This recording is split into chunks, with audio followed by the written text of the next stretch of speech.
আসসালামু আলাইকুম। এটা আমার দাদার সাথে ঘটে যাওয়া একটা ঘটনা, নারায়ণগঞ্জ জেলাতে। তো আমার নানা কাজের ক্ষেত্রে প্রায় সময় রাত 2টা 3টা বেজে যায়। তো ওই দিনটা ছিল সোমবার, রাত 2টা 10 বেজে গেছে, এখনও বাড়িতে আসতে পারতেছে না। তো হঠাৎ করে রিক্সা পেলো একটা, তো রিক্সা দিয়ে সচরাচর যেভাবেই আসে ওইভাবে আসতেছিল। তো সামনে ছিল কবরস্থান এবং হলো একটা মন্দির।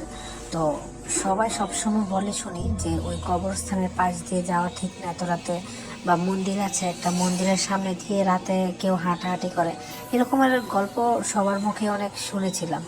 কিন্তু দাদার ওই দিন হঠাৎ করে অর্ধেক রাস্তা আসার পরে শরীরে একটা ঠান্ডা বাতাস লাগলো। ওই ঠান্ডা বাতাস লাগার পরে দাদা মনে করতেছে যে আশেপাশে কেউ আছে নাকি, কিন্তু তো রিক্সাওয়ালা আর হলো দাদা ছাড়া গাড়িতে কেউ ছিল না। তো হঠাৎ করে দাদা চুপ করে কাঁপুনি শুরু হলো। রিক্সার মধ্যেই দাদা প্রচুর পরিমাণে কাঁপতেছে, কাঁপুনি শুরু হলো। হঠাৎ করে দাদার শরীর অনেক গরম হয়ে গেছে। তো বাড়িতে গেল। বাড়িতে যাওয়ার পরে কাউকে কিছু না বলে দাদা মাছ দিয়ে ভাত খেলো, সুন্দর মতো সব কিছু করে ঘুমালো। ঘুমানোর থেকে ওঠার পর সকাল থেকে দাদার সাথে অলৌকিক কিছু ঘটনা ঘটে। দাদা রুমে সব কিছুই খাওয়া শুরু করছিল। একটা বেডশিট খেতেছিল, একটা বিছানার চাদর খাইতেছিল, মানে এক কথা সব শেষ।